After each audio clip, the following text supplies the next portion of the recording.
On behalf of Chairman Chris Smith, I'd like to welcome everybody to today's briefing on Russia's upcoming elections. My name is Mark Mosh, and I'm Congressman Smith's staff director of the Helsinki Commission. Russia has Duma for parliamentary elections scheduled for early December, and the parliamentary campaigns are now well underway. Presidential elections will take place in March, and there's already plenty of interest and concern over who will be chosen to lead the Russian Federation at that time. I expect our panelists to focus on the Duma elections because they are more timely, but I trust we will also hear thoughtful forecasts on what may happen next March. Many of you know and follow the work of the Helsinki Commission, but let me underscore the specific interest our commissioners have long taken in democratic elections throughout the OSCE region. The vast majority of our commissioners are elected members of the U.S. Congress who frequently participate in international observation missions and bringing a unique perspective since they too have to periodically stand before the public, which includes a robust and independent media here in America, as they seek the consent of those whose names they will cover. In an era of fractious politics at home and dizzying change abroad, the fundamental importance of free and fair elections is something we all agree on. And indeed, all 56 OSCE member states have agreed on this in various freely undertaken OSCE commitments. These same commitments bring us here today to examine Russia's compliance with and implementation of various international accords and norms concerning elections. I hope our expert witnesses will share their wisdom in the larger picture and the longer view as well, as to how the December and March votes will fit into the history of representative government in Russia, with all of its ups and downs, going all the way back to the Novgorod-Veke. Perhaps Pat will correct my pronunciation when we can turn to him on that, including the Imperial Dumas, the Supreme Soviet, and the historic election of Boris Yeltsin. There is growing concern that the coming round of Russian elections is likely to be significantly less free and less transparent than those in 2007 and 2008, which were widely criticized and even panned for failing to meet international standards. A successful election begins long before Election Day, even before the campaign starts. It is marked by access to the ballot for all parties and citizens, and by a campaign environment that allows candidates and voters to exercise the fundamental freedoms of expression, assembly, and association. So we can already begin to form preliminary judgments on the upcoming elections. The early refusal of Russian authorities to register the People's Freedom Party was a troubling indicator of where the December elections are already headed. Some have dismissed the coming elections as futile exercises with predetermined outcomes. But while we can begin to form judgments about the pre-election phase of the campaign, we also don't want to jump to conclusions or start off with a negative hypothesis. Russia is a big place and complicated country where even the most severe autocrats have had difficulty exerting their will on those in its more remote reaches. At this point, I'll turn the briefing over to Kyle Parker, a Commission staff advisor and a tireless advocate for human rights in Russia, who has done outstanding work, most recently on the case of Sergei Magnitsky. Kyle will introduce our witnesses and moderate the briefing. Kyle. Thank you, Mark, and welcome everyone to what I hope is the first in possibly a series of events that will address a topic that is going to be relevant for at least the next 6 months as we move towards both the parliamentary and presidential elections. We have a stellar panel here today, and I will sort of summarize their bios which are on the table. Again, we sort of hope for a briefing to really be an opportunity for dialogue and discussion, so please take good notes so that we can have good questions and interaction following the presentations, which will begin with Dr. Aaron of American Enterprise Institute. He's a resident scholar and director of Russian Studies there. He wrote the book, the definitive biography on President Yeltsin, entitled Yeltsin, A Revolutionary Life. Has published countless scholarly articles in various journals and newspapers, regularly appearing in the Washington Post, the New York Times, the Wall Street Journal. Was an adjunct professor at Georgetown University. Was awarded the Peace Fellowship at the U.S. Institute of Peace, and received his PhD from Columbia University. Dr. Aaron, it's a pleasure to have you here today, and we'll turn the floor over to you for 7 to 10 minutes for any remarks you wish to make. Thank you, sir. Yes, thank you very much, Val. You asked me to supply very briefly a broad framework, kind of a bird's eye view, which might be useful in analyzing the Russian parliamentary and presidential elections in December and March. In the testimony before me, the written part, of course, the word election is in quotation marks. In the end, Russia only has one voter. His name is Vladimir Putin. And chances are that he might be persuaded to vote for himself, or another placeholder, and he's likely to cast his vote for the United Russian Party as well. So the results of both elections are more or less preordained. And yet, the coming cycle is well worth our attention, not because of the results, but because of the political, social, and economic contexts in which these elections are going to take place. And in that, I submit, this cycle is quite different from the three preceding ones in 2000, 2004, and 2008, and therefore what might happen after the election could be quite different as well. And before I outline these differences, let me explain why they matter. Russia is not a totalitarian state where terror and unchallenged propaganda are the main pillars of political stability. It is not a North Korea or a Cuba. And of course, it's not a Soviet Union. And so it is an authoritarian state, and in such states, in addition to occasional acts of terror and intimidation, and in addition to the control of the media, which, by the way, as opposed to totalitarian states, is not at all unchallenged, especially on the Russian internet today. In addition to all of this, such states must have a certain quotient of legitimacy of popular support. They cannot survive on terror and lies alone. And in the past, the Putin regime did have a measure of this support. In 2000, Putin was genuinely popular because A, he was not Yeltsin, and B, because he dealt decisively with the threat, no matter whether real or manufactured or perceived, of militant Islam from Chechnya. He was popular in 2004 because Russia was in the middle of perhaps the strongest economic boom since the 1910s, and because as Putin and the television under his control, which is watched by 95% of Russians, never missed a chance to remind us Russia was no longer in what they call the lawless and corrupt 1990s. And despite the early signs of a global financial crisis, these legitimizing factors more or less worked and carried the regime forward even in 2008. Today, all these reservoirs of legitimacy are close to depletion.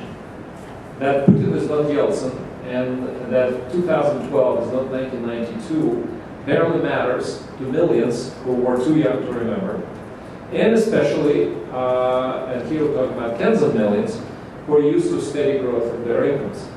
And not only that growth is all but gone, but there's a strong consensus among Russian economists that no matter who is elected and what the price of oil will be, the next president will have to adopt very painful cost-cutting measures to stave budget deficits and inflation. As to the lawless 1990s, public opinion polls show that starting with a few years ago, a majority believes that there is more, not less, corruption today in Russia than in the 1990s. And there are signs of an emergent civil society, some of whose leaders I had a good fortune to meet and interview during a long trip across Russia this past July. And what we found is that the civil society is increasingly impatient with daily indignities. It is not afraid of the state, and it's increasingly insistent on fighting for its rights. Every respectable Russian political analyst today acknowledges quite openly that the political and economic elites are at a dead end. Everyone agrees, again quite openly, that the present political and economic models that Putin forged and enforced since the early 2000s are close to exhaustion, and that something has to be done urgently to prevent the country from becoming a bona fide backward Petra state. Yet no one knows how to do this within the current political framework. And so the formerly monolithic elite is beginning to show fissures. The wanted vertical of power that until now secured the implementation of the Kremlin's policies showing signs of ineffectiveness. The United Russia Party is so widely despised that Putin seemed to prepare to discard it in favor of the so-called Popular Front, but the front too appears to have become a flop. And another flop quite recently was an attempt to legitimize the elections by rejuvenating another Kremlin creation, an ostensibly liberal party on the right called the Right Cause. But largely under the pressure from bolder and truly popular leaders from discontented provinces, it started to look like a real opposition party. As a result, it threatened to slip the leash, and it was subverted and essentially discarded. Let me conclude by saying that it is one thing to manipulate elections when a transition society, which has never experienced a real democracy, is in the middle of an unprecedented economic boom, or when the memory of the painful economic revolution is still vivid, and when the elites are united behind a political and economic model that the leader offers. It is quite another thing to manipulate elections when neither of these conditions are present. One can bend a branch when it's supple and flexible. When it is desiccated, it may snap. Thank you. Thank you, Doctor. We'll now turn to Dr. Ariel Cohen, who is Senior Research Fellow for Russian and Eurasian Studies at the Heritage Foundation. Dr. Cohen is a weekly commentator for Voice of America, a number of other outlets, UPI, guest columnist, and his work includes economic development, political reform in the former Soviet republics, energy security, the global war on terrorism, and the continuing conflict in the Middle East. Is a feature among Russian commentators, certainly here in Washington. We're very happy to have you here today. Dr. Cohen, quickly prior to, just trying to get lost here in your impressive biography. Dr. Cohen has written nearly 500 articles and 25 book chapters, and is a member of the Council on Foreign Relations, and earned his doctorate from the Fletcher School of Law and Diplomacy at Tufts. Dr. Cohen, over to you. Thank you very much, and I want to commend the Commission for focusing for decades on issues of liberty and human rights, especially in Russia, but not only. The good news in the coming elections is that there is stability and predictability in Russia. The bad news is that the stagnation and communication disconnect from the electorate threatens the Russian political system, as my friend and colleague Leon Aron just so aptly pointed out. As the Speaker of the Duma, Boris Gryzlov, famously said, quote, "The Duma is not a place for discussions," unquote. For the last 12 years, the space for political discussions in the Duma shrunk. The voices of United Russia, the Communist Party of the Russian Federation, and Vladimir Zhirinovsky's Ultranationalist, the so-called Liberal Democratic Party, which is neither liberal nor democratic, became irrelevant, or are becoming irrelevant, to the Russian political debate. Moreover, traditional public politics is continuously losing its relevance. As two Russian researchers wrote in a recent detailed report for the EU Institute of Security Studies, quote, "Russian political parties, the parliament, and the state-controlled media are currently failing to perform the traditional function of acting as channels of communication between the ruling classes, the ruling circles, and the general public. These institutions often ignore or are too slow to notice important social developments which undermine political trust in them. Even state authorities acknowledge this loss of trust and lack of communication through traditional channels of public politics. Pundits have recently pointed out that the growing gap between the ruling class and institutions on the one hand and the Russian population on the other hand could trigger a major political crisis.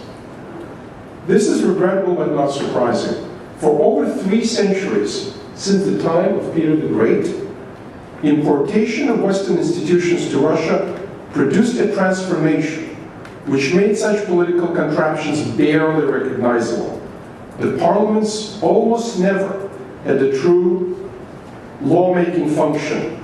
They have become talking clubs in the best case, or rubber stamps for most egregious legislation in the worst case. We can think about the Tsar's Dumas, the Soviet, Supreme Soviet, and the evolution of the Duma. And even then, all-powerful executive branch, be it the Tsar, the Secretary General, President, or Prime Minister, more often than not, ruled by an ukaz, a fiat.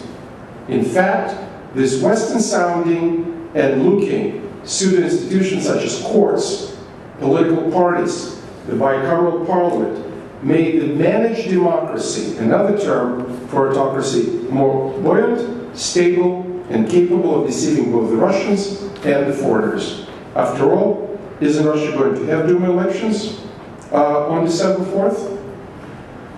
Well, the political parties, what are the political parties which will and will not participate in the coming elections? As the late Russian Prime Minister Viktor Chernomyrdin famously quipped, whichever party we're building, the outcome is the Communist Party of the Soviet Union, the CPSU. Какую партию не строй, все равно КПСС получается.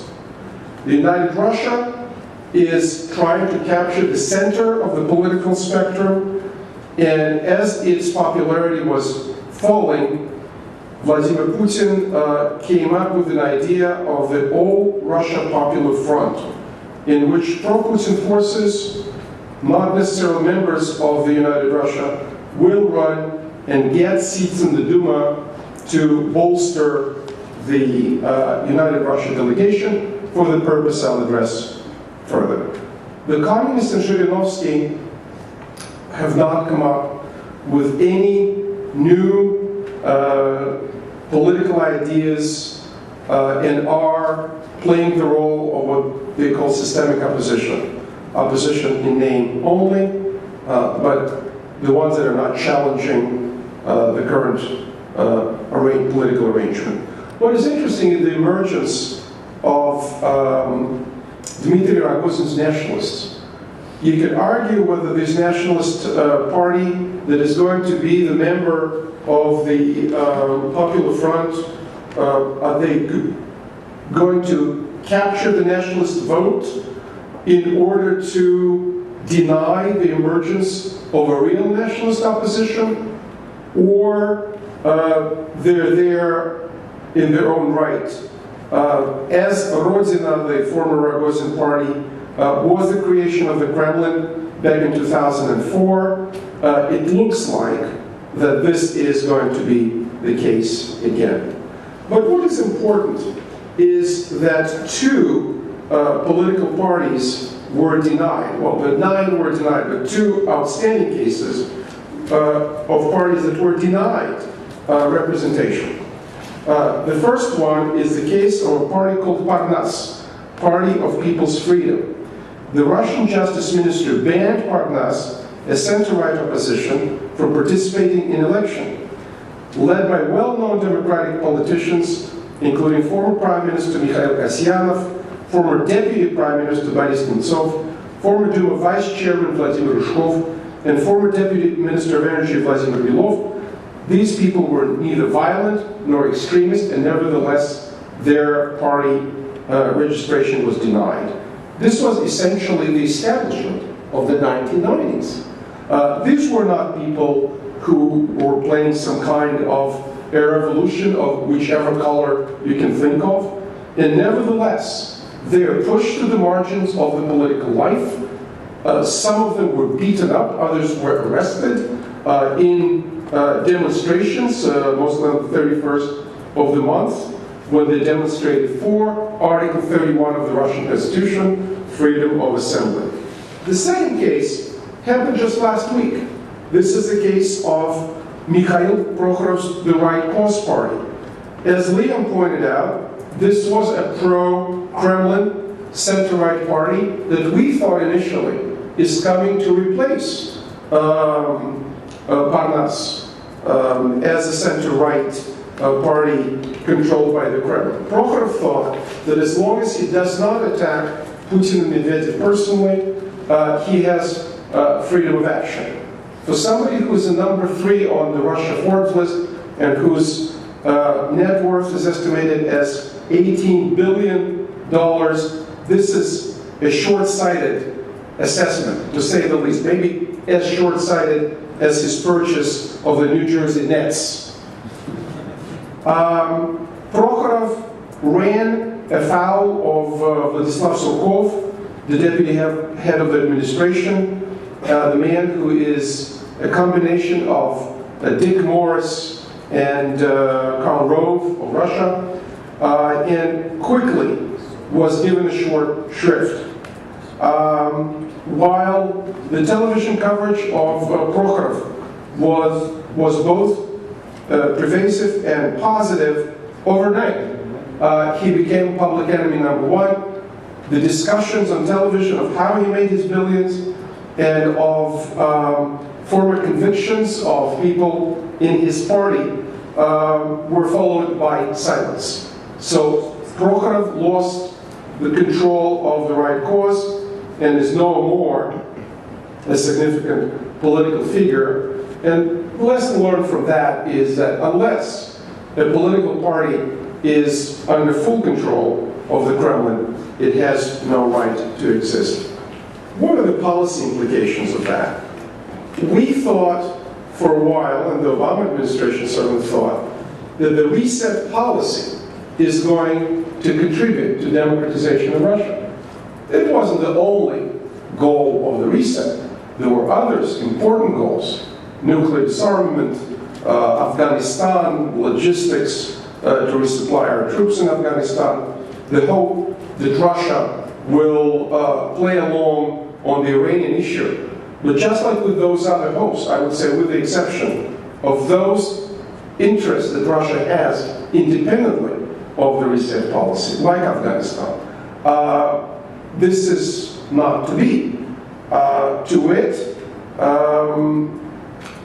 while the ambassador designate to Russia, Michael McFaul, and Vladislav Surkov co-chaired one of the working groups whose aim was to promote democracy, the performance in the run-up to the election, the lack of opposition access to government-controlled media, demonstrate that these hopes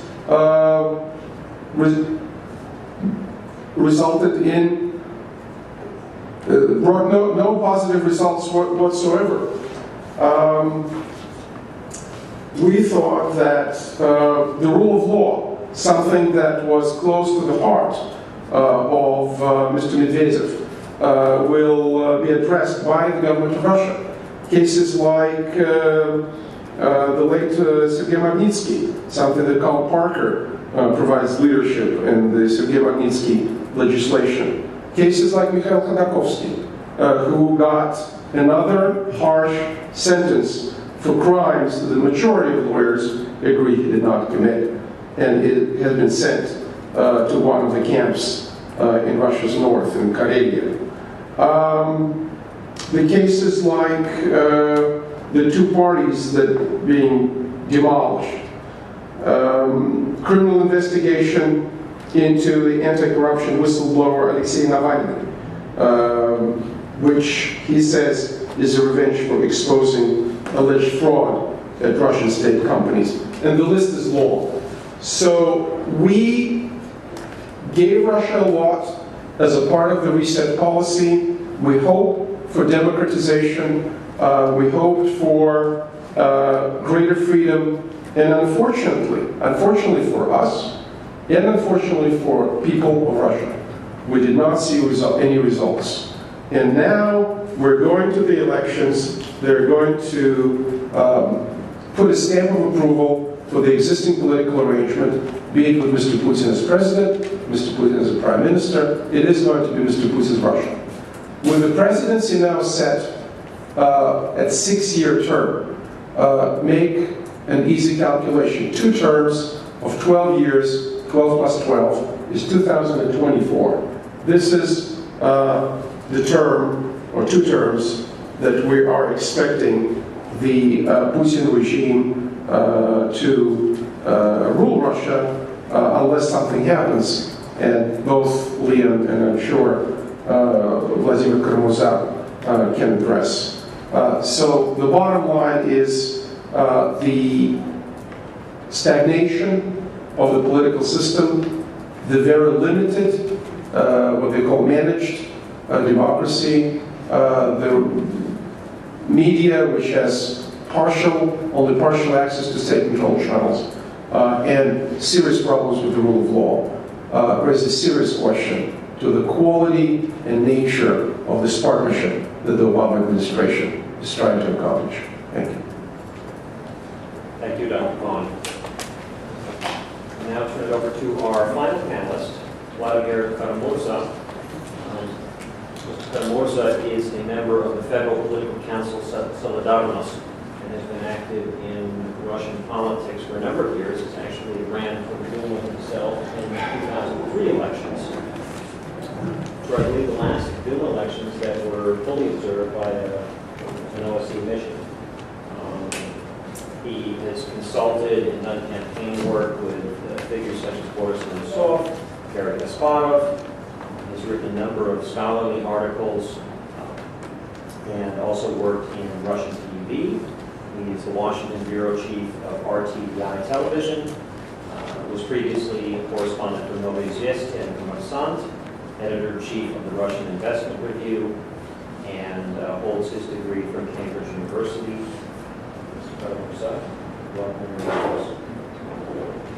Thank you very much, and thank you especially to the Commission for holding this important briefing and, in effect, launching the discussion in Washington in the run-up to the Russian Duma elections, which I too, like my colleague Dr. Leon Aron, put in quotation marks.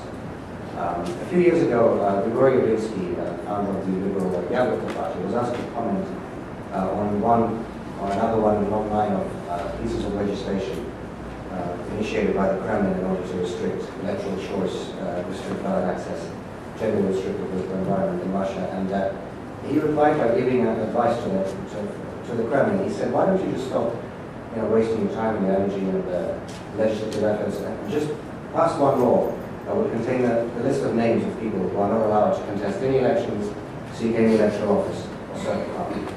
He said that would be both political and moral.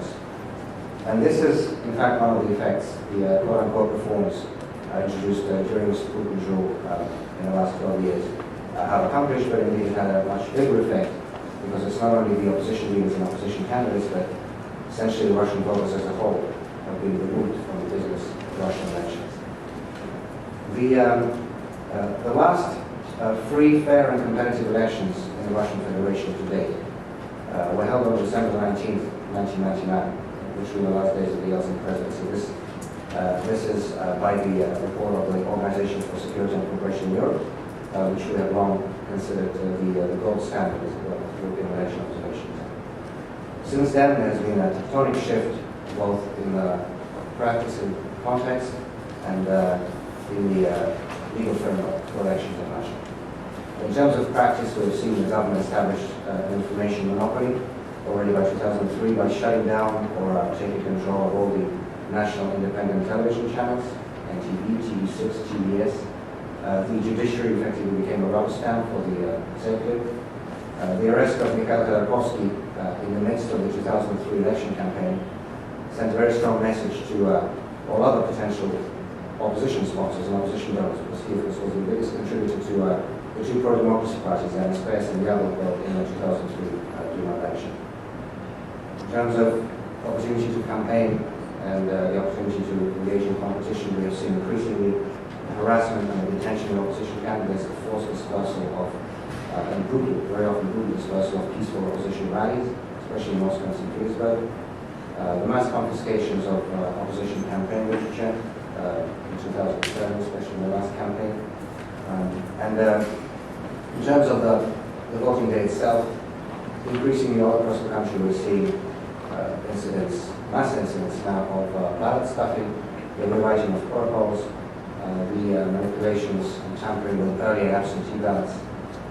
And there are dozens and hundreds, probably thousands of examples around the country in elections on all levels, but some of the most egregious examples from recent times. Just this last August, the so-called elections in Petersburg, which returned then Governor Valentina Matviyenko with an official 95% of the vote, very tiltman Soviet-style result. In that election, and that's according to the official data, 40%, more than 40% of those who voted inexplicably rushed to the polls in the last hour of the polls being open. And that's as foolproof sign as you can get of ballot stuffing, because they usually do it right at the closing time of the polling places. In a couple of years ago, in the election in Sochi, the 2014 Olympic capital, Boris Nemtsov, the opposition leader who ran for mayor, received officially, despite the pressure, despite the censorship, he received officially around 25% of the vote on the election day itself. But in the early ballots, which had been stored in the Electoral Commission, and the observers and journalists didn't have any access to them, he received 0%. And since the early ballots constituted 1/3 of the total, his result was obviously significantly deflated. And also a couple of years ago in the Moscow legislative election, the precinct where the chairman of the Yabloko party, Mr. Mitrokin, voted with his entire family on that day, reported 0 votes for the Yabloko party. That was the official signed protocol. And then, of course, another popular option for the regime was simply removing opposition candidates. In the first place, like in the same Moscow election, every single candidate put forward by Solidarność was rejected. And in the last so-called presidential election in 2008, both major opposition candidates, Mikhail Kasyanov, former prime minister, and Vladimir Bukovsky, famous writer and dissident, were barred from the ballot on ridiculous pretexts. And in terms of the legal framework for elections, the change has also been staggering. We have seen a ban on electoral coalitions and blocs between parties, the abolition of direct gubernatorial elections in favor of Kremlin appointments, the abolition of individual single-member district elections for the parliament, for the Duma, so individuals can no longer run independent candidates or party representatives as individuals, can only run through a registered party list. The minimum term requirement was abolished. The against all ballot option was abolished. And one of the most important features of this new system is the new law on political parties promulgated under this which essentially gives the authorities an opportunity to reject any political party on the reason or the pretext of finding one mistake on the list of a minimum of 45,000 members that needs to be submitted to the Justice Ministry in order to be registered. So essentially the Kremlin has a monopoly now on issuing or removing licenses for electoral participation. And as we approach this so-called election on December 4th, we now find actually the majority of Russian political forces simply barred from the ballot. As Dr. Errol Cohen mentioned, 9 parties have been removed, disqualified by the Justice Ministry in the last 2 years.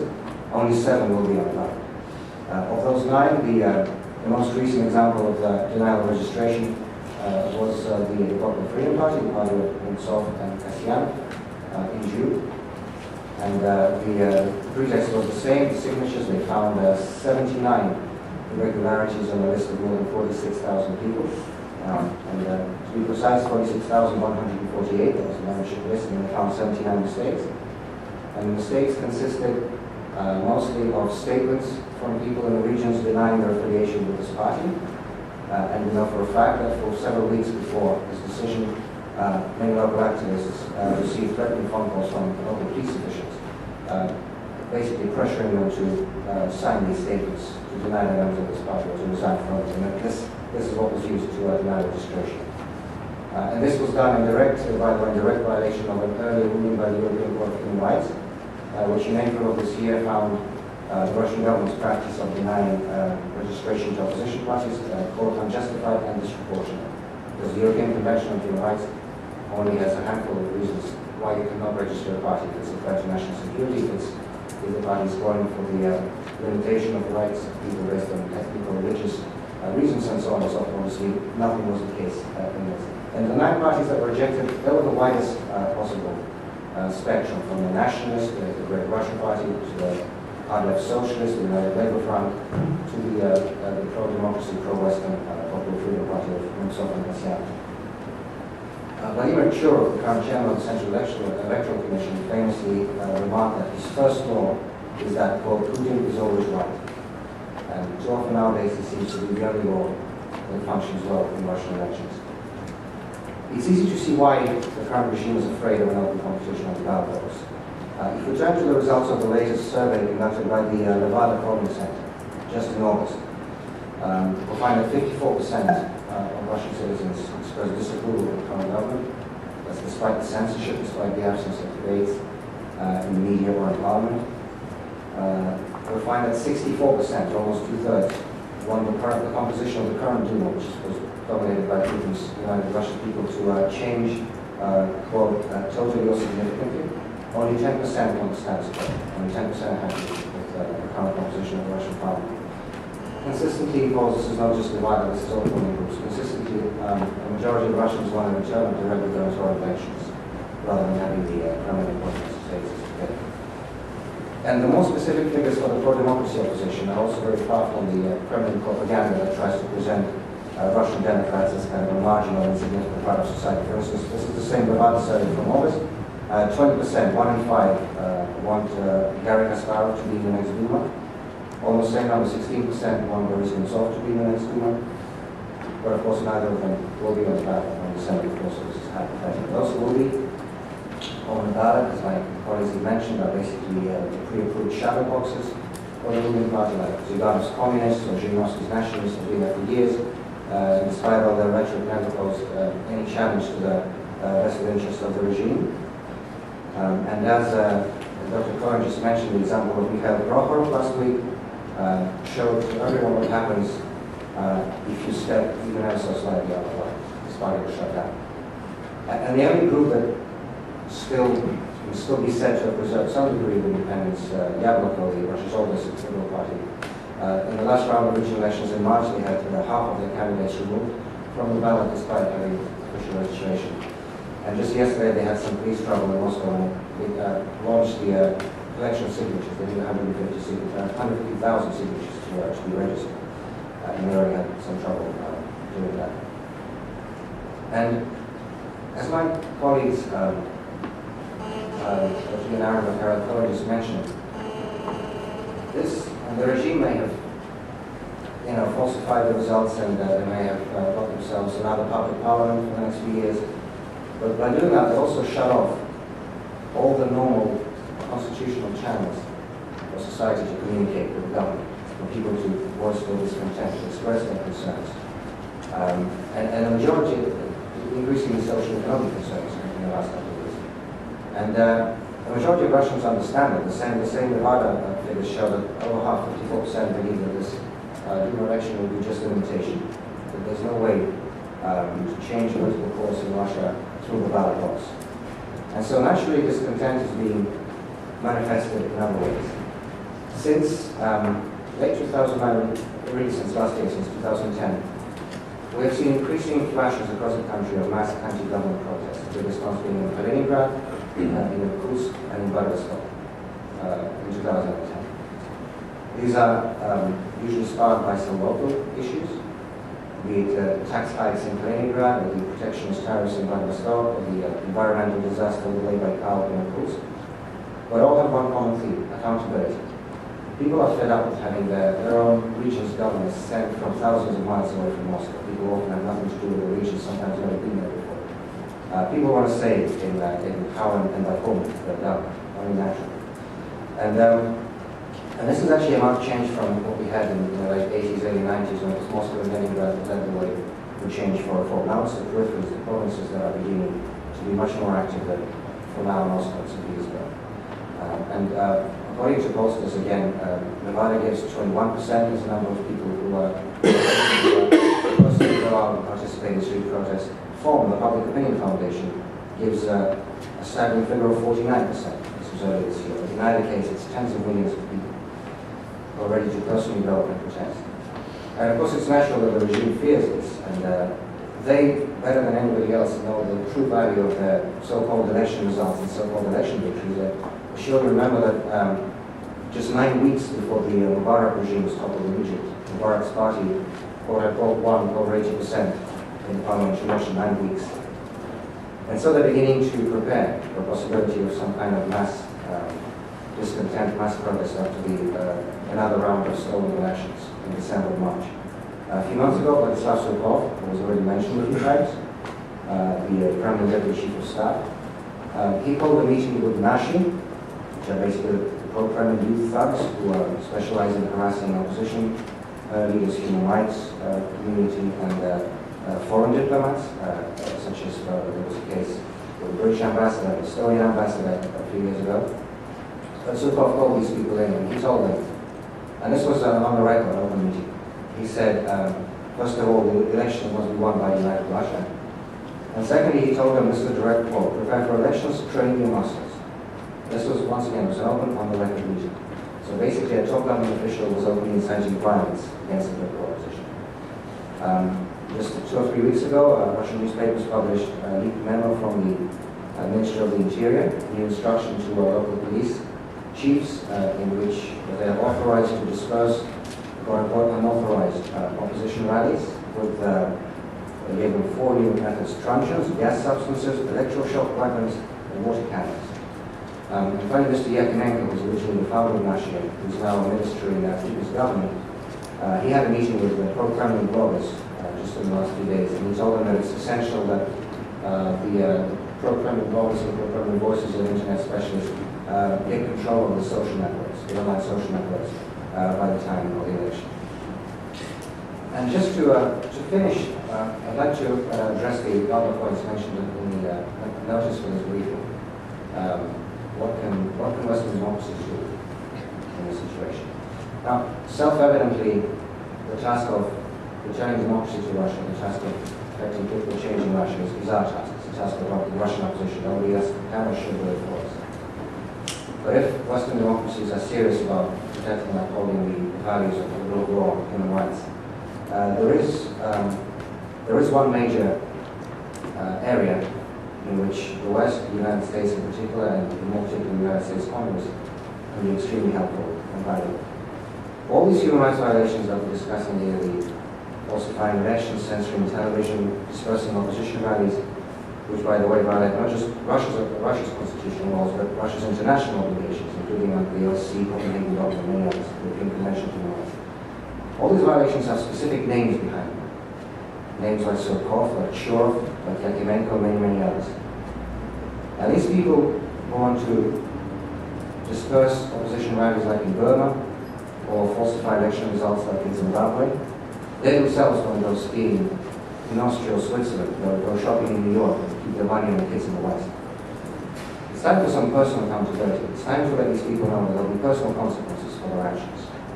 And this is the most effective way of altering their behavior, or at least making them think twice next time they think about doing something.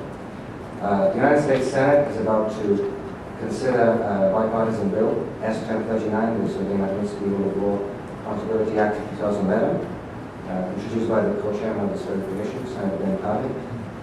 And this bill proposes to do exactly that. It proposes to impose travel restrictions and asset freeze against those senior officials who violate Russian citizens' internationally protected rights and freedoms, including the right to fair trial, the right to democratic elections, the freedom of assembly, the freedom of expression, and many others. That's in Section 4 of the bill. And just last week, a group of Russian civil society representatives, and not just human rights activists, not just political opposition leaders, but many renowned cultural figures like film director David Zhanov, actress Lia Kijakova, and many others, have sent an open letter here to the Senate leadership urging to pass this bill, to finally provide some accountability for these senior human rights violators. The bill stands with 22 co-sponsors as of now, Republicans, Democrats, and Independent. With this bill, we believe, we in the Russian opposition believe that the U.S. Congress has a good opportunity to show that it is indeed committed to upholding the values of the rule of law, democracy and human rights, not just in words, but in practice. Thank you very much, and thanks again for holding the meeting. Thank you very much, Mr. Karamurza. Before I lead off with the first question, I want to recognize, sitting in the front row here, Mr. Spencer Oliver, the first staff director of the commission from 1976, I think, to 1987. Then chairman of the commission, and of the Foreign Affairs Committee, Dante Fasel. Spencer was the figure who really built this commission. And many of the staff, or some of the staff he hired back in those days, are still with us today, in fact in the room today. Something we're also grateful for. Since 1992, Spencer has been Secretary General of the OSCE Parliamentary Assembly. So when he was staff director of the commission, he was forceful and brilliant fighter for democracy in Russia. Now in his new institutional role, he is a remarkably prudent and successful diplomat and to the OSCE. So thank you, Spencer, for joining us. Thank you. I'd like to open with the first question, which would be a question about questions. It would be easy to assume that we're here with the question that will the Russian elections be free and fair? If that's the question, the answer will be no. I'd like to push back on that a little bit. Since we already seem to know the answer to that, maybe that's not really the question we're here for.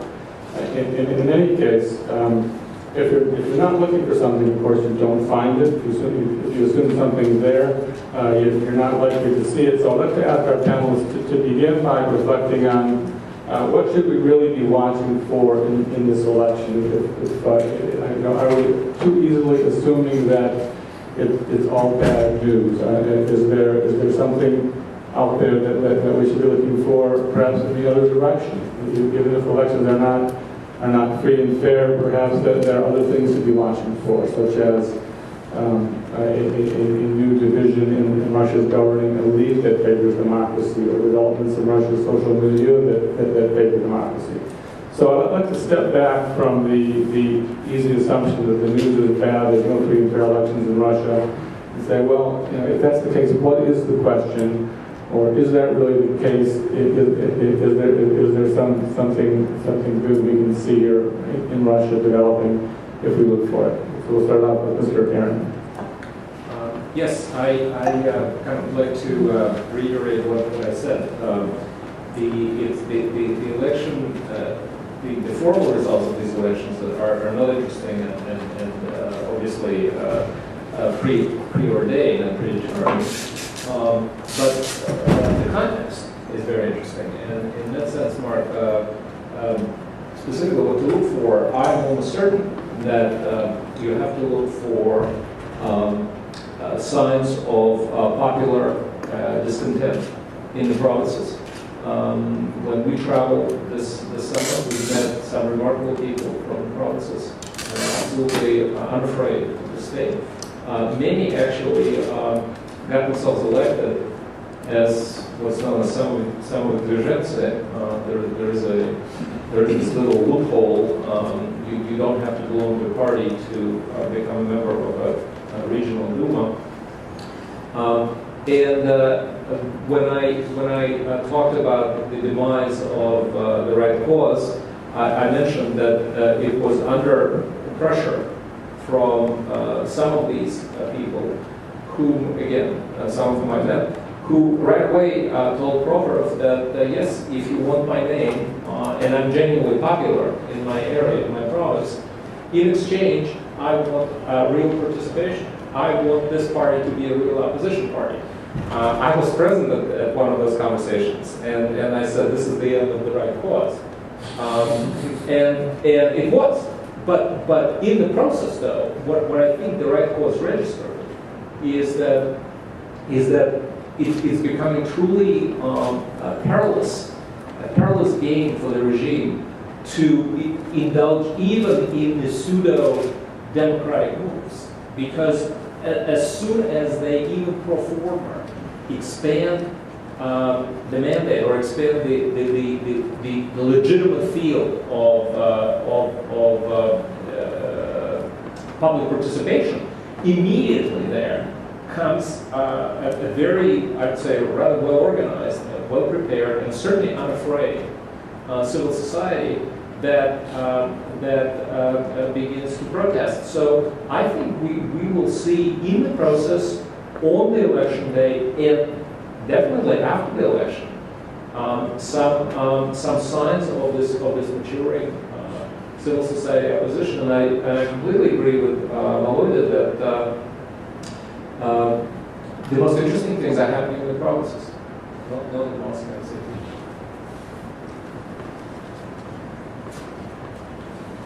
Dr. Cohen?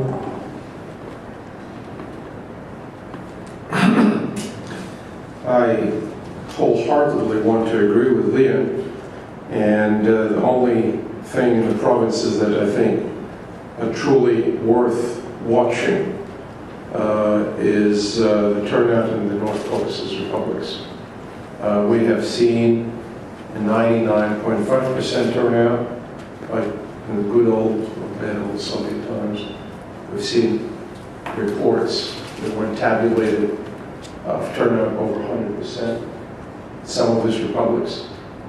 That's of course hogwash. And if you get reports of real turnout, which would probably, as if we're to judge and compare with other places in Russia, are under 50% or around 40%, that is at least a suggestion that something in the reporting system is changing.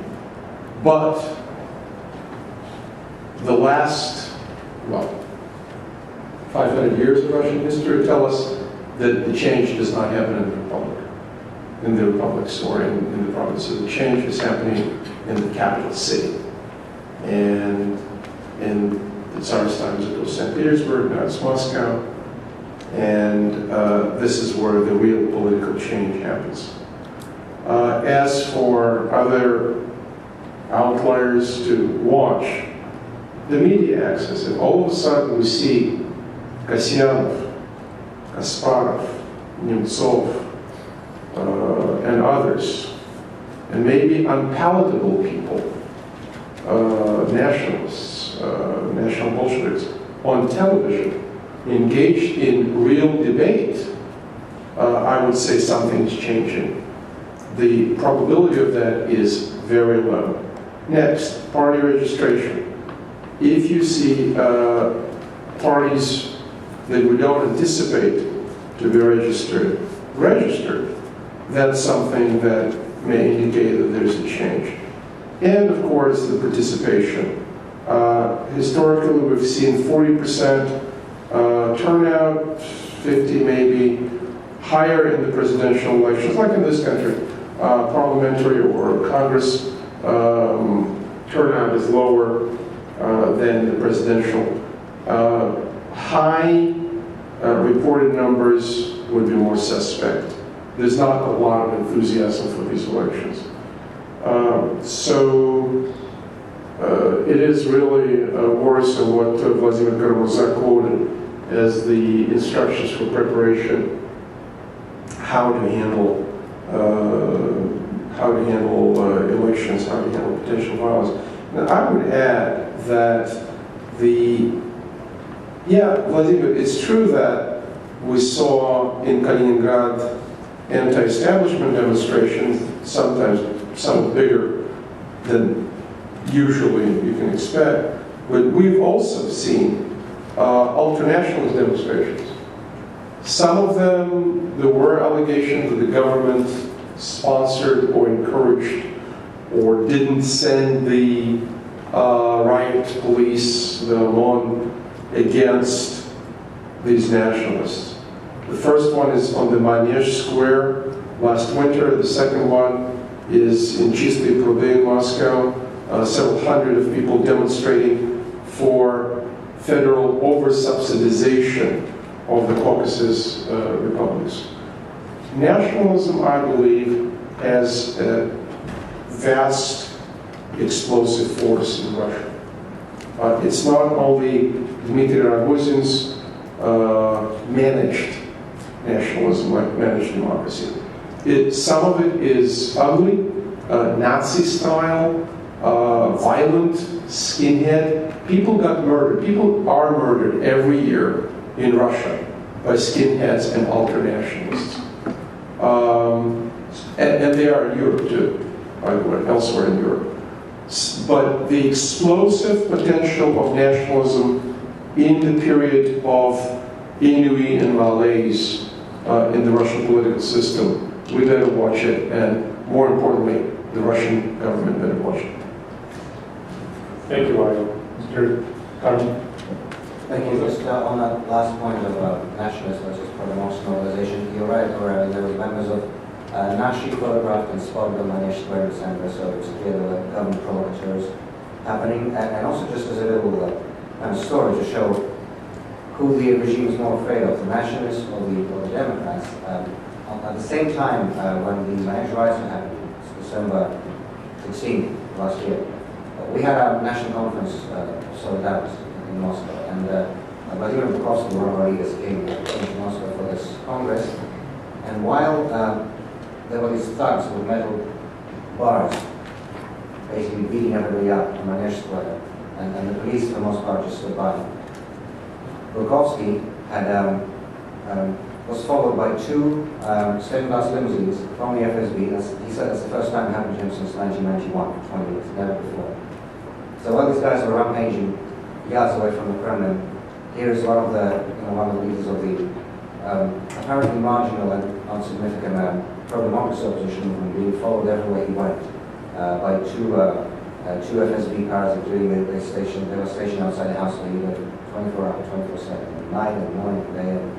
I saw it was pretty stacked. I've never seen that either.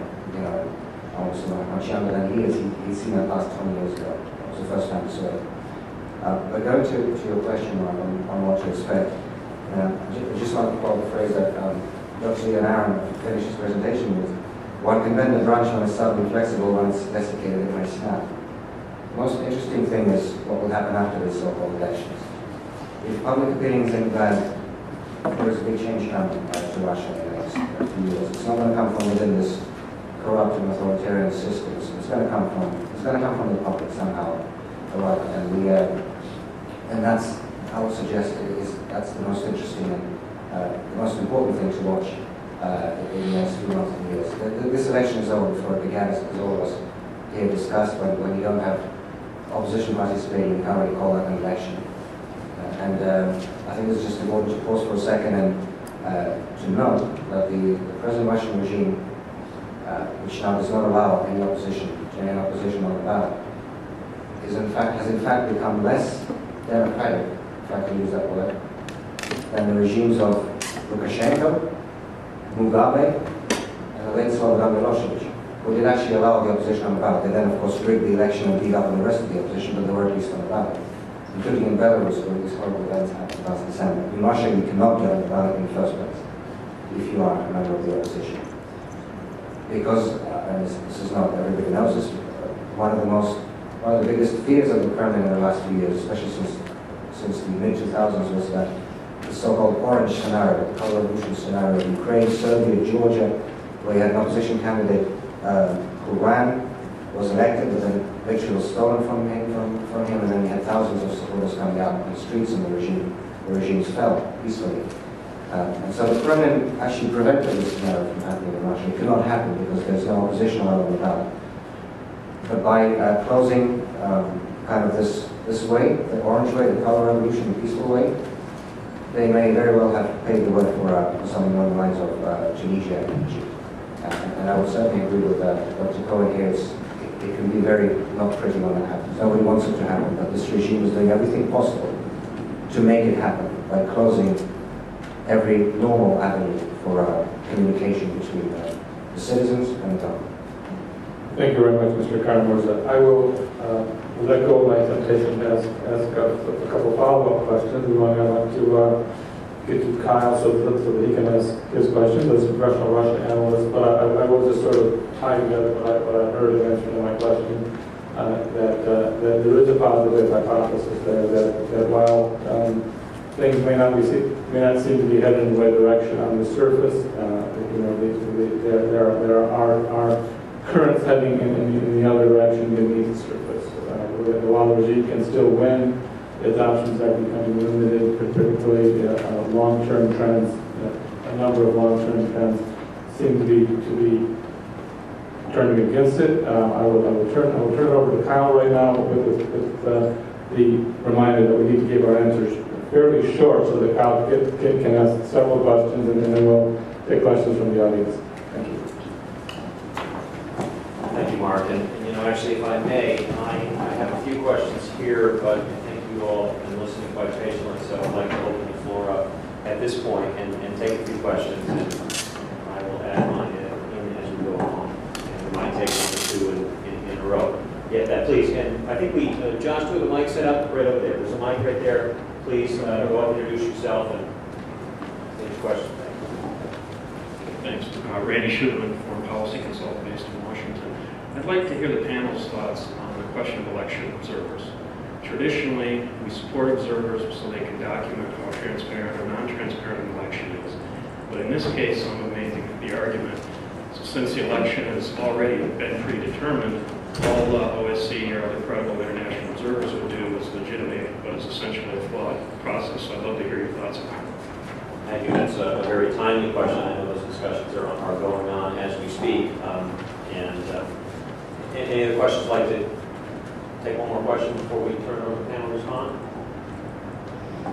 Pretty good questions, so I think we can go with that. Very briefly, I think Ariel and Vladimir will have things to say too. And I think the observers should be said. I think Russia should not be exempt from an absolutely normal, civilized interaction with other parties in Europe. Russia is both as itself and also as the legal heir to the Soviet Union is party to a number of treaties that provide for this type of monitoring. And if the last parliamentary election is any indication, there will be frictions, there will be cries of unfairness, actually, on Russian part. They believe that they're being unfairly singled out. But I think it raises in the end, it delegitimizes this current framework, which ought to be delegitimized. To my surprise and disappointment, at the CIS summit in the beginning of September, President Medvedev, who spoke repeatedly in favor of greater democratization, didn't do much, but at least he raised the issue. The level of the barrier to the parliament, he advocated slightly lowering Russia at 7%. Which is quite high. Only Turkey has 10%, which is higher. So President Medvedev criticized the OSCE observers and said that they applied, if I remember correctly, a double standard in evaluating Russian elections. I remember being an OSCE observer, and I found my colleagues from different European countries, Canada and the US, quite fair in what we did. That was back in the 90s. In any event,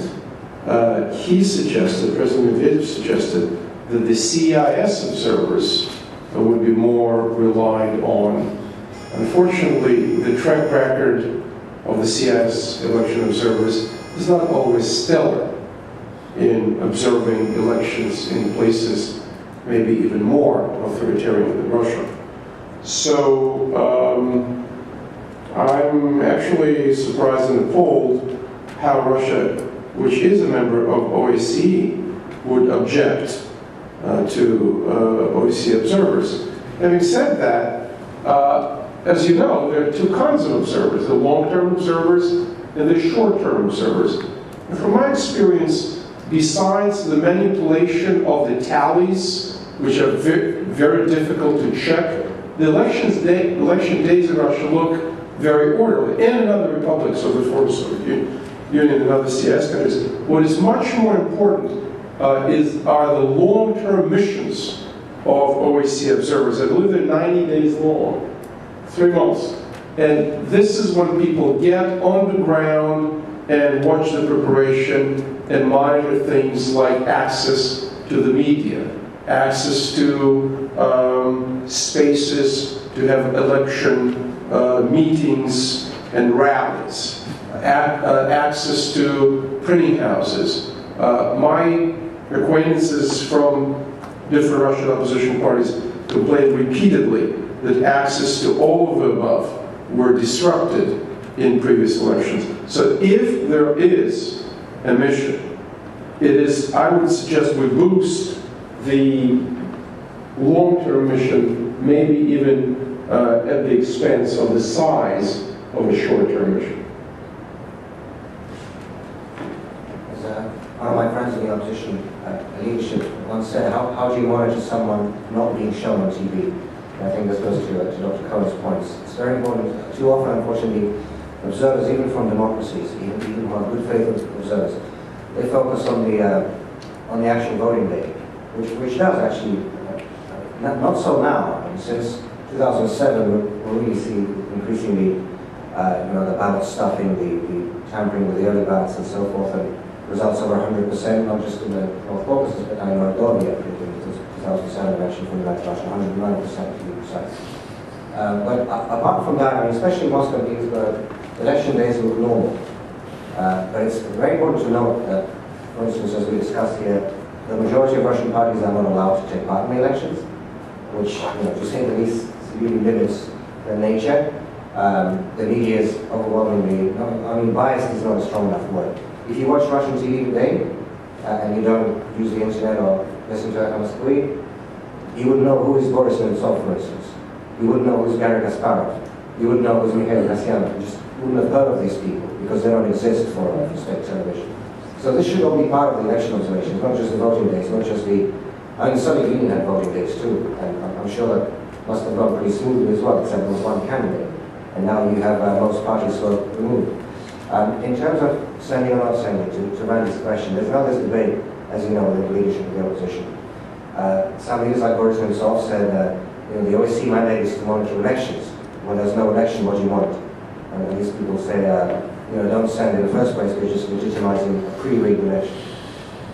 There's another point of view, and I certainly see the use of, for instance, in 2007, the ODIHR was prevented from going to the OSCE Parliamentary Assembly, the Council of Europe Parliamentary Assembly, the Nordic Council did go, and they produced a very fair result, a very fair report, which did detail and document all the cases of abuse, the confiscation of election literature, the harassment of opposition candidates, the removal of candidates, some of the media monitoring.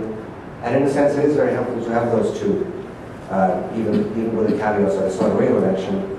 It's still good to have documented the actual just, cases of obvious fraud and obvious manipulation. But I think this debate may, in the end, be useless because it looks like Mr. Churov will just prevent the observers from going anywhere, because last week he had this kind of semi-public spat with Ambassador Nenarchich, who heads the OSCE Office for Democratic Institutions and Human Rights, and he already said that the proposed number of observers that ODIHR wants to send is quote-unquote unacceptable.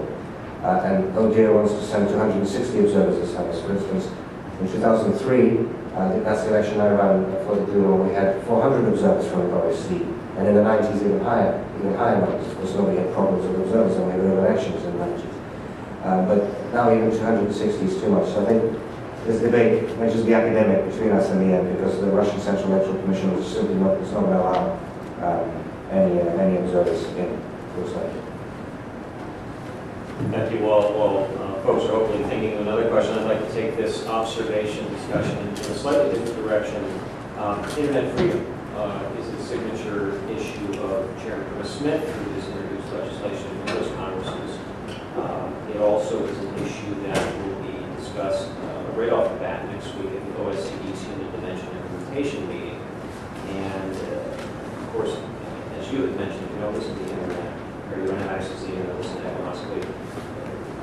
The internet space in Russia is still fairly vibrant and under control, but it just doesn't have near the penetration of national TV.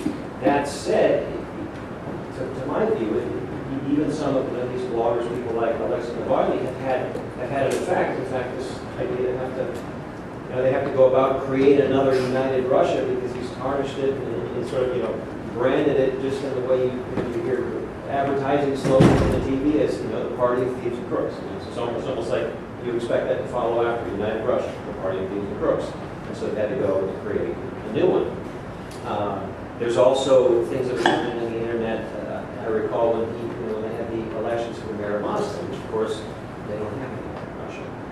They did have a virtual election, and a number of thousands of people took part. Obviously, didn't mean anything, but he was elected the mayor of Moscow. I'm wondering if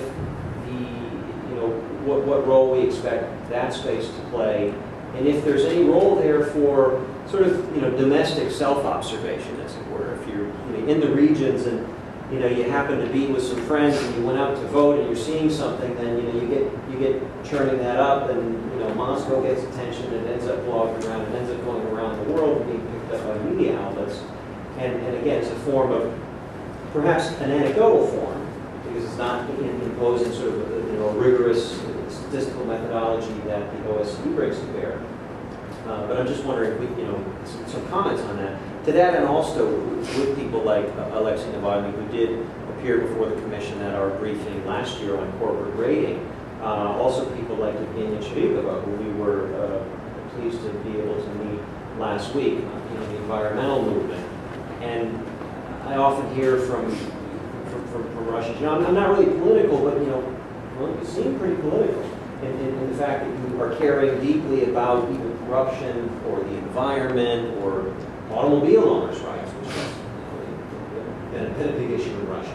So it's interesting how, again, I think we're dealing with terminology that means different things to different people. So there's actually lots of politics going on publicly, but perhaps they're not what someone would say, well, I didn't mean, I'm interested in Duma or running for that, but I am concerned about this. How are those forces coming together and being used, and is that, is that the future of Russian politics? We talk about a safety valve or a space for things to be discussed. And with that, also, do we have another question then? Please, yeah, please. Yes. It's helpful if you... Yes, it's helpful if you come to the microphone, because our event is transcribed, and the transcriber is here to do the comments. And please introduce yourself. Yes, my name is Brian Marshall, and I've served with OSCE in the past on a number of missions, not in Russia, but did include Belarus, and there were some difficult situations there also. And one of the good experiences I had was dealing with the domestic NGOs. I felt as though we had good exchanges. Now, sometimes bad things happen to people who dealt with me, but at the same time, I did feel that it was some benefit still. And can you tell me about the role of domestic NGOs in Russia? So the domestic NGOs and the energy. Yes, please, yes. If you would like to start, we can be rather informed. Just to Kyle's point, the internet is becoming increasingly important for the civil society opposition. Just one example, Svetlana Bakhtina was essentially a hostage in the Yukos case. She was a lawyer for Yukos. She was pregnant. She was held in prison. She gave birth in prison. And all the calls by human rights organizations and respected figures for her for clemency and for pardoning, nobody, basically, they were ignored. But after 100,000 Russian citizens, just ordinary people from across the country, signed an online petition with their names, with their addresses, it's not just kind of spam things. It was a genuine civic initiative organized online. After 100,000 people signed the petition, she was free. Of course, they didn't want to make it appear as if they gave in. It wasn't a presidential pardon. Basically, it was a court decision. But we all know how courts make their decisions in Russia today, especially on the Yukos case and other politically motivated cases. The internet audience in Russia is now estimated at 50 million plus and growing. And so it's inevitable that TV censorship will eventually just at some point just stop working, because there will be as my colleagues have said, real change in Russia happens when it happens in Moscow and Petersburg. These cities are basically almost fully internet accessible, and essentially the censorship of the regime is going to stop working. Even if they keep control of TV, it will become less and less meaningful. And also the question of coupling, your question of coupling the internet and elections. In 2003, once again, this was the campaign that was characterized by the OSCE as free but not fair. And I certainly remember that campaign having taken part in it as a candidate. It was certainly not fair, but it was free in the sense we could still have access to the ballot, unlike now. None of us can be candidates now, but we still could. The communists, of all people, organized a parallel vote count on the internet. Actually, Yablon Marov, who used to work for EPOS, and who's now under the for Just Russia. He was with the communist. He was head of internet projects for EPOS. Before I could see it, Cosmos Foundation, not the Martian Foundation. He organized this online system, Fair Game, fairgame.ru. I mean, it doesn't exist anymore, but that's what the website was. And basically, the local observers from the Communist Party across Russia copied the initial election results protocols, the initial tabulation, which they have a right to do by law, being party observers. And they sent them to this one center, which tabulated them all and published the results online. So it was a parallel vote count of the actual real election. It wasn't an online election, it was a real election. And they copied the protocols because, of course, most of the falsifications happen when it doesn't happen at the very bottom level. The district commissions sometimes still even today produce kind of results that are close to honest, but then when they transfer the buck to the regional commissions and to Moscow to the Central Electoral Commission, that's when these figures are changed on the way. But these guys, they collected the initial protocols and tabulated them on the site, and everybody could have access to it. And it was funny because it was a communist who did it, and it showed that their own result didn't change. The Communist Party's result in 2003 was the same, 12% was in the real vote count as in the Central Electoral Commission vote count. But the communists did show, I'm not sure they meant it, but they did show that both liberal parties, Yabloko and SPS, especially SPS is kind of more doubtful because it was right on the border, but Yabloko certainly did pass the 5% threshold in 2003, unlike what the official results show. And of course, the reason most people believed the Kremlin decided to lower Yabloko was because they were afraid they're going to nominate Khodorkovsky for president in 2004, because he was the main sponsor of Yabloko, and as a parliamentary party, they didn't have to collect signatures for his nomination, because that's supposed to be how the candidates are ejected by the signatures. Sure. So this was a very kind of good example of where that can be coupled, but not anymore, of course, because there's no opposition participation. And others. I would just add, when you mentioned the NGOs, well, in the past, I think Gold's is fielded an observation independently inside of Russia. They did, but the new law says only registered parties can do those services. So only 1 of 7 not NGOs anymore. The Russian internet is, of course, a window and a source of into and a source of great debates and information about political priorities and discussions in the Russian society. I don't know what researchers like ourselves would do if we didn't have access to the Russian internet, especially those of us who can read it. However, the Russian government is taking the events of the Arab upheaval very seriously. I think with no true reason. Russia is no Egypt, at least not yet. Russia is no Tunis. Russia is certainly no Yemen, no Syria.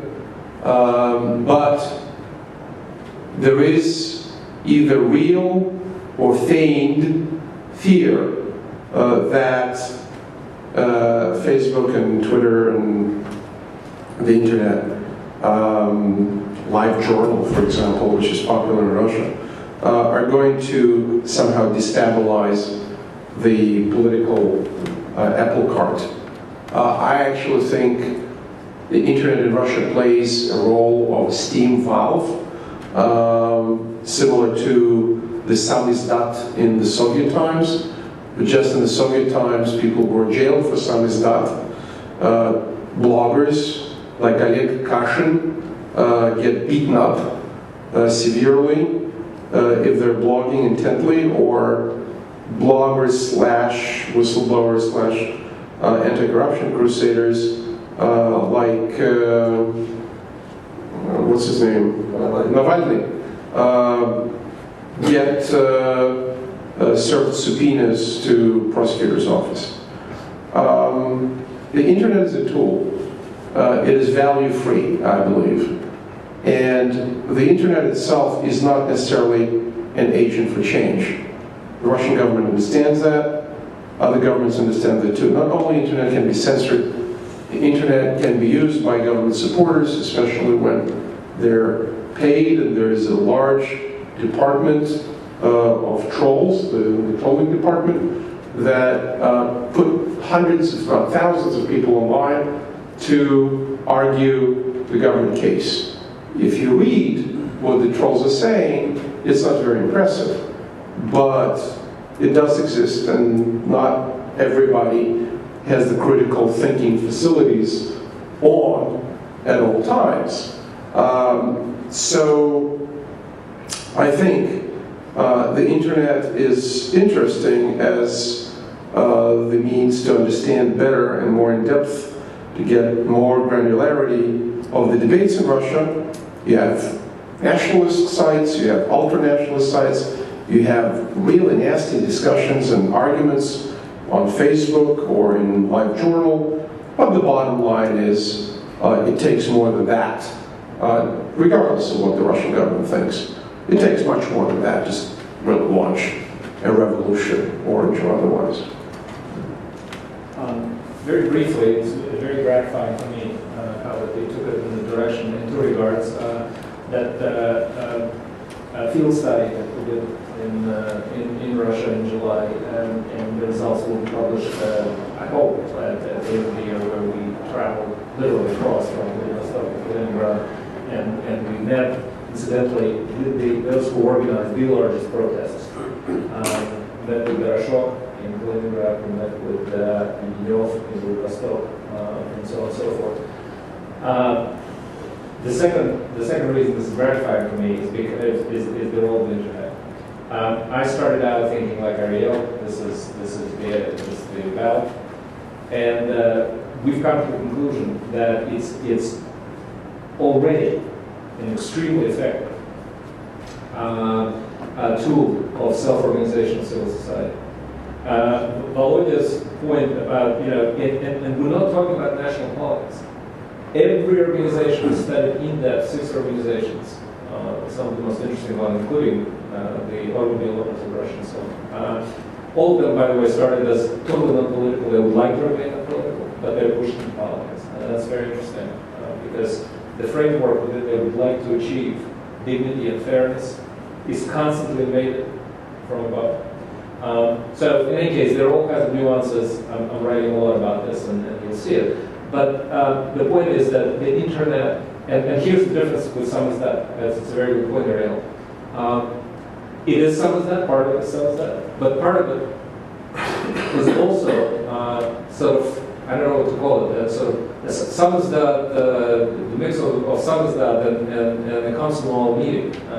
In other words, yes, it's samizdat, yes, you could read a lot of things, but this is how society self-organizes.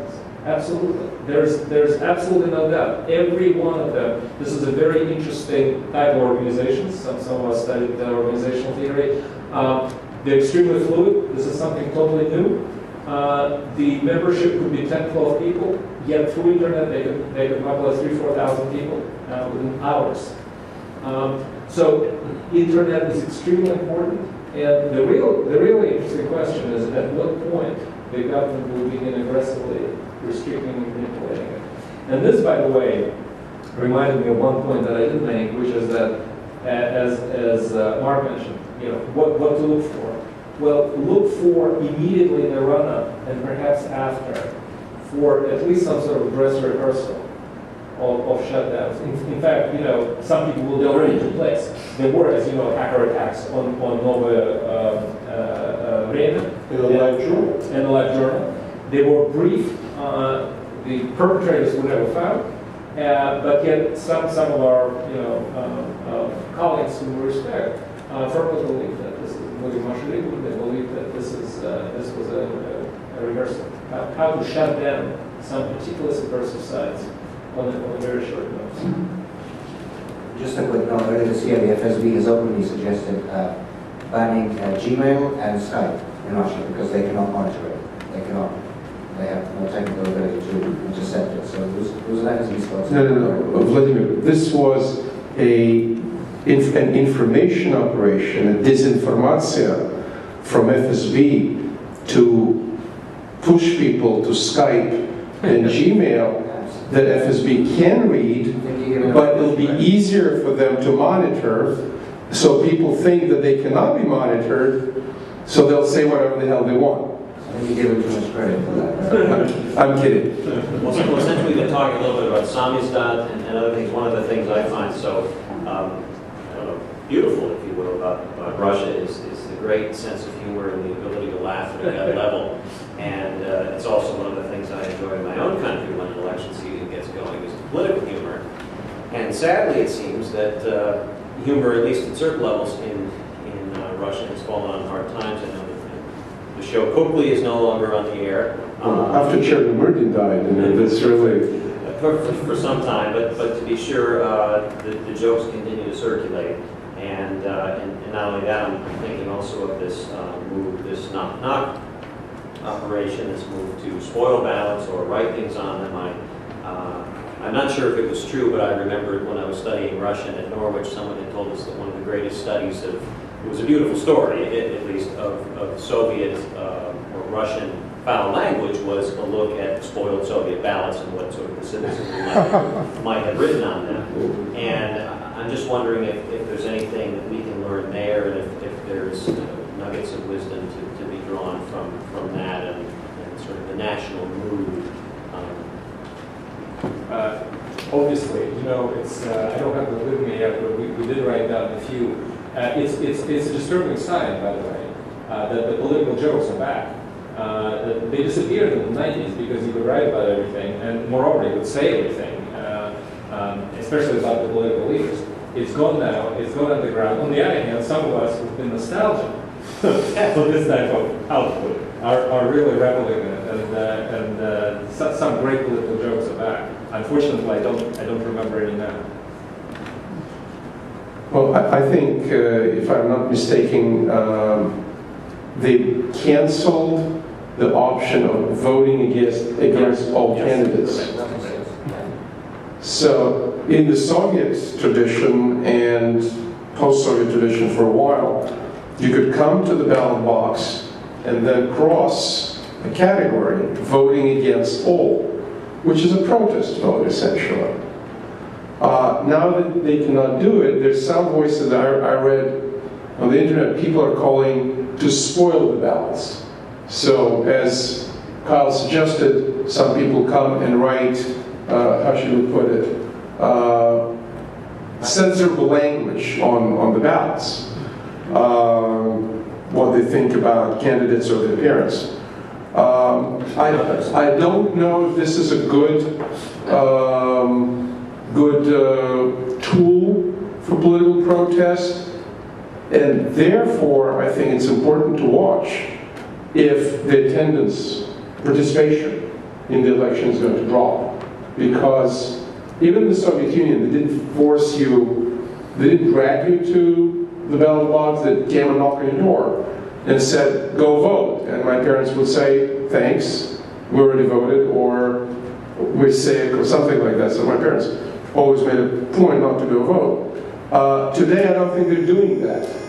You don't vote, you don't vote. If a lot of people don't come to vote, then questions will arise as to the legitimacy of the vote, I would imagine. But this is something to be watched and monitored.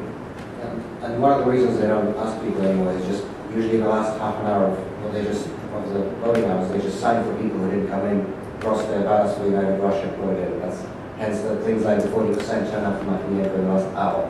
Because they see who's not coming, maybe who didn't come for previous years, who's not likely to come. They just sign and they do it. So, and turning to this knock-knock thing and everything else there, this is not going to surprise you. There's no unity in that. Knock-knock, by the way, for those who don't understand, is, well, it's untranslatable, shall we say.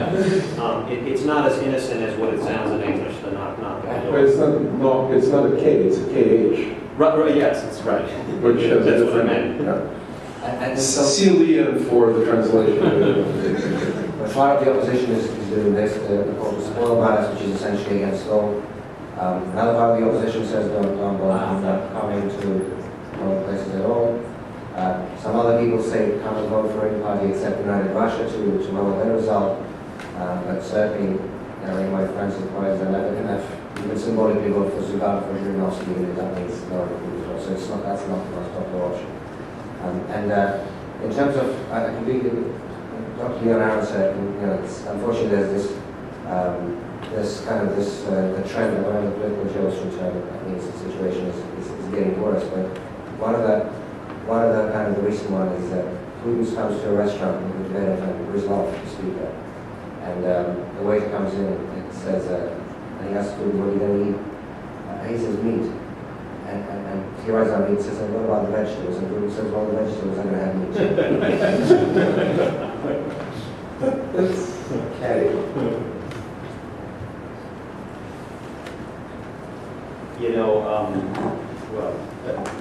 Other questions from you all in the audience, please. That's why we hold these open forums.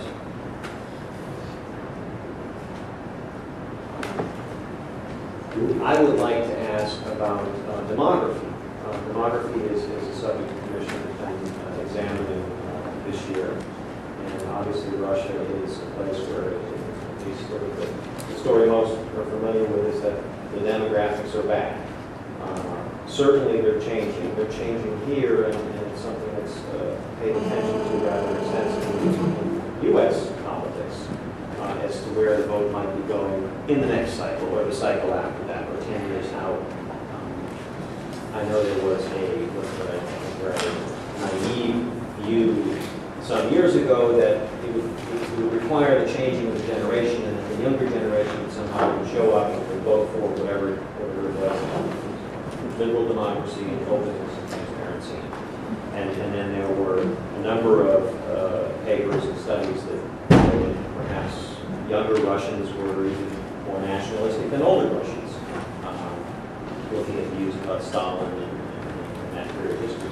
So I'm just wondering, is there anything there that we should be paying attention to, and with particular focus, I guess, at the North Caucasus, which again is a region always of special interest in Russia, and a special interest to this commission.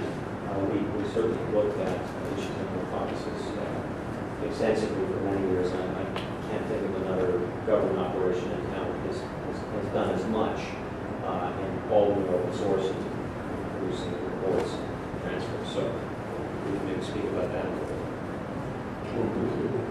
Whoever wants to do it right. We are working on a report on the insurgency in North Caucasus at Heritage, so a lot of research was done. And looking at demographics, religion, ethnicity, conflict, I think there's a systemic problem for the Russian state that they really don't know how to address. As we marked the 10th anniversary of 9/11, I think a lot of Americans can certainly sympathize with people who suffer from a terrorist insurgency, from attacks on civilians, etc. But terrorism is one component. What goes beyond that is the inability of the Russian state to integrate peoples, plural, nationalities, ethnic groups, Muslims of North Caucasus into the broader Russian polity. There is, if anything, a deeper divide, I think, between those who identify themselves as Christian Orthodox Slavs and those who identify themselves as non-Slavic Muslims. And this divide is not always, or hardly always violent, but nevertheless, in terms of identity politics, it's broad and getting broader. The gap is getting broader. That's point number one. Point number two is that the extremists in Northern Caucasus, the so-called Jamaat, are communities of Salafi, what the Russians call Wahhabi Muslims, who develop totally outside of the state. They're barely integrated or not integrated at all. They're hostile to the state. They use violence. They're engaged in shaking down business people or government officials. They kill law enforcement officials, they take hostages for ransom, etc., etc. It is a very difficult situation. And listening to what the Russian leadership has to say about it, when the leadership calls these people criminals, yes, technically, from your St. Peter's, Leningrad Law School perspective, they violate the law, so they're criminals. But I do not hear from the Russian leaders attempts to put it in a broader Islamist radicalism context, something that Americans are dealing with all around the world.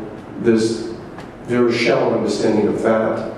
The Russian experts, the self-appointed experts, either put out bromides that say, oh, Islam never had any problems with the Russian Orthodox Church, or they say, to paraphrase Putin, whack them. The answers are very extreme and are not workable. They do not produce workable policy as to how to deal with these citizens of the Russian Federation. And the law enforcement, of course, has its own huge share. Law enforcement and the military have their own share of problems. Corruption, violence, again, lack of understanding of the religious, historic, ethnic, and political problems that represent the North Caucasus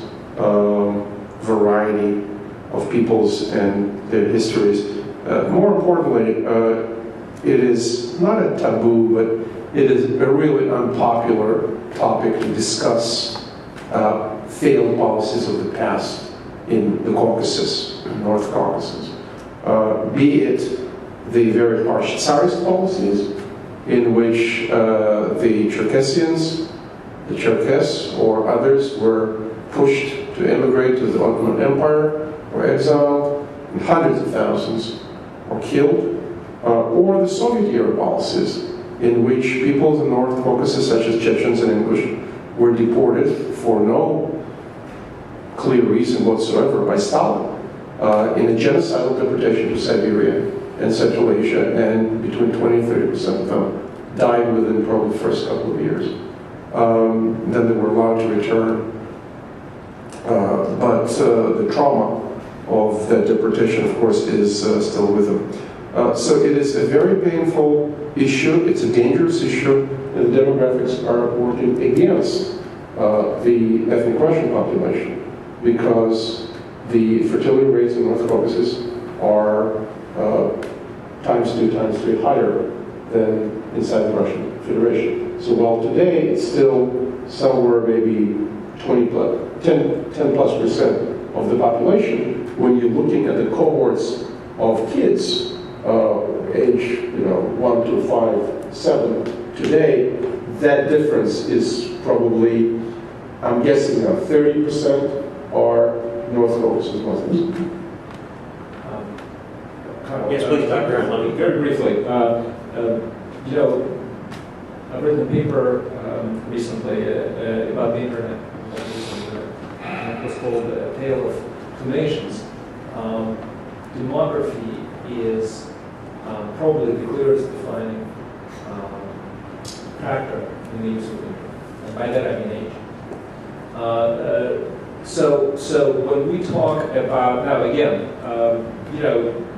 people are asked constantly, a regular user, how often you use it, where do you get your news? And it's almost an inversion. People over 50, 95% from television. People under 30, not 95, not to this level, but at least half from the internet.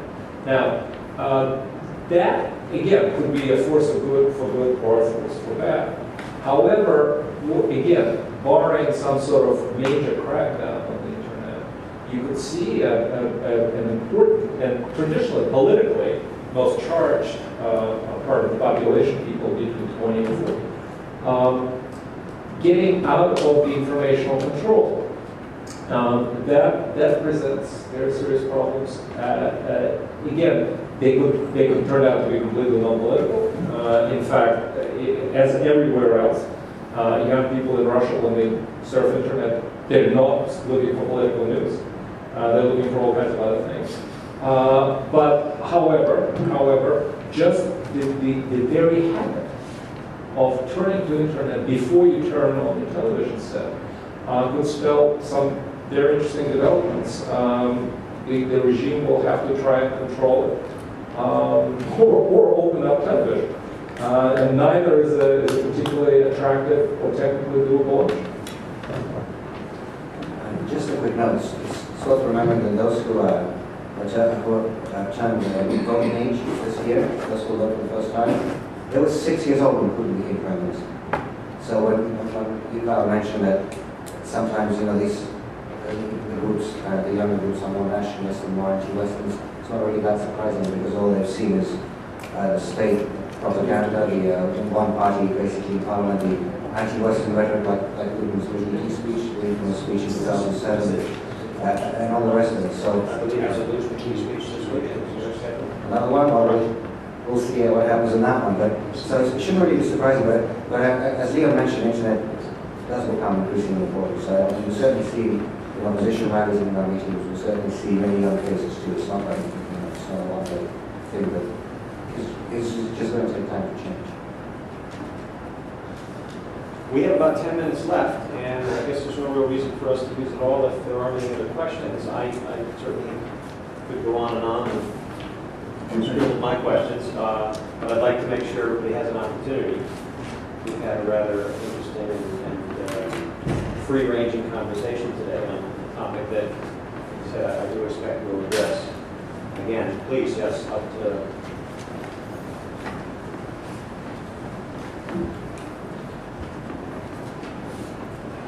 Mitchell Pullman, like Brian, I've also been involved with OSC missions. You touched on this earlier, but I'm just curious. I'd like to hear a little more about this group, GOLAS. I mean, there were some groups back in the 90s that were elections observing that the Kremlin put out of business, and I only heard about it just recently. I don't know how they organized, how they came about, how big they are. Butler, you want to take that?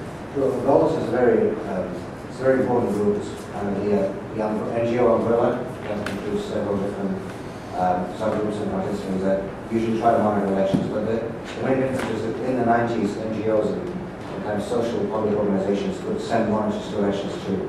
Now they cannot. The recent changes in the law restricted monitors to registered parties and also registered media outlets.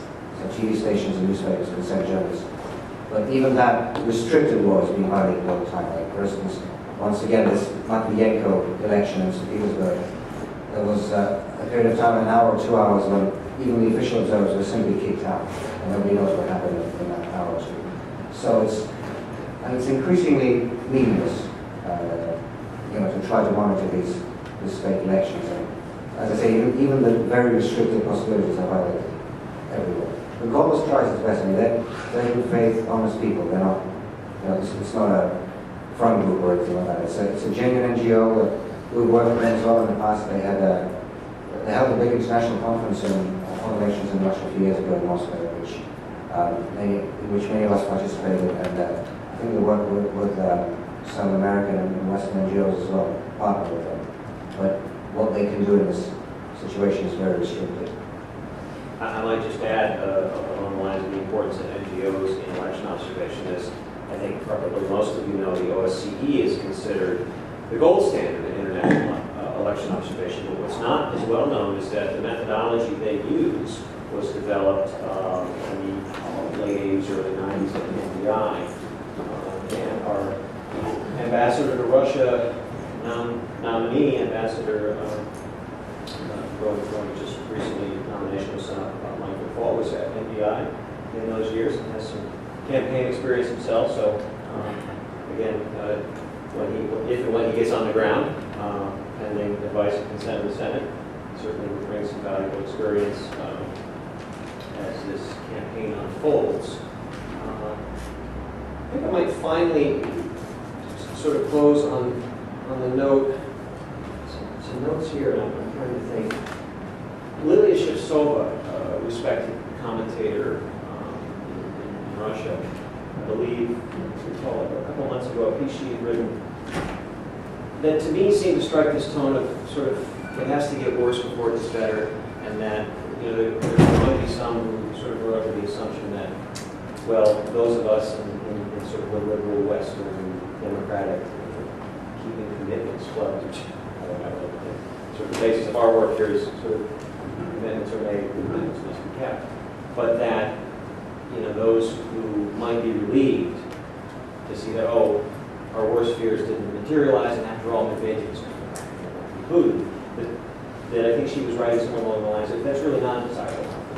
That in a sense, far better for, if Putin's the real power in Russia, far better for him to assume the post and have that accountability and to sort of remove this confusion, this rhetoric that again, right, that gives many pause, because he said, we've heard some great things, and Medvedev indeed over a number of years, and I would say that the Soviet Constitution probably wasn't that bad either. But just at the same time, the notion of saying something like, well, it has to get bad, it has to get worse before it gets better, and what that might mean in a country as large and complicated as Russia, again, strikes me as almost a little callous and perhaps academically irresponsible to speak about a population of people and say, could be plunged into a sort of Arab Spring-like scenario, and what would emerge from that? Again, I think that's rather unclear. So again, just comments on that, and also to sort of add, does the reset survive Putin's return? And should, is it in any way legitimate to sort of grade that? And how should a negative election season, both in December and March, and what it means for the legitimacy of our partners, how should we view that? And where does, sort of what are the implications for policy? Yes, very briefly. We talked about I think you already, your question already had an answer there, Kyle. It is, I think, the context in which these election cycles taking place is different from the previous three, both politically, economically, and socially. I think we will see a greater assertion by civil society of its rights. Nobody can predict how those things turn out. It's impossible. The timing is always a miracle. But in terms of the reset, the only thing I can say is that I think on both sides it's been sort of weighed down with the things that really were not there. I think, as I don't know if it was Ariel who said it or Volodya, there's clearly Russia did what's in its interests. Anybody who expected that the reset would lead to a genuine confluence of purpose is a priori wrong, because the values are so divergent. This is not 1990s, where at least the values were converging. So if people are disappointed, the Russian intellectuals, Russian liberals are disappointed that the U.S. is not doing more for them. The pro-government people are accusing the reset of being a Trojan horse. This is all fluff. This is all unrealistic. I think in the relationship between the two nuclear superpowers, each of them is very carefully calibrating its interests. Where they coincide, you have a reset. It's not called reset. It was called détente. It was called something else. But that's where we are. And I think it's unrealistic to expect more of it, more from it, or accuse those who started it of sort of not fulfilling the expectations. I think if the expectations were there, it's those who expect the things that ought to review their positions.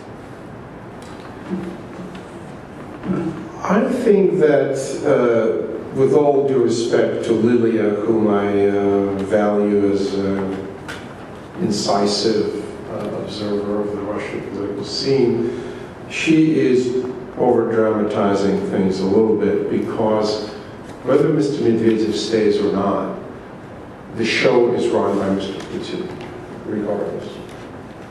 And whether Medvedev, if Medvedev stays as president, which I think is probably less than 50% likely, but even if he does, his operational authority is going to be curbed even more than it's curbed already today.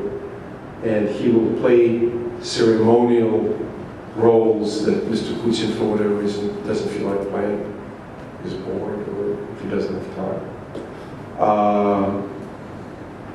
The two scenarios that I'm hearing is that Medvedev stays with this very limited authority, or he's gone. There are other options for him. My favorite one, to suit his temperament, is the chairman of the Constitutional Court in St. Petersburg. Another option, some people are saying now, is he's going to be the Speaker of the Duma. I don't know. I'm not privy to any inside information on that, but as I said, people are throwing all kinds of problems. So there's something very cynical about all these speculations. Who is going to be, who's not going to be. There's a lot of complaining going on in Russian elites, which value clarity as to where they going to put their, in which baskets they're going to put their eggs. In terms of the reset policy,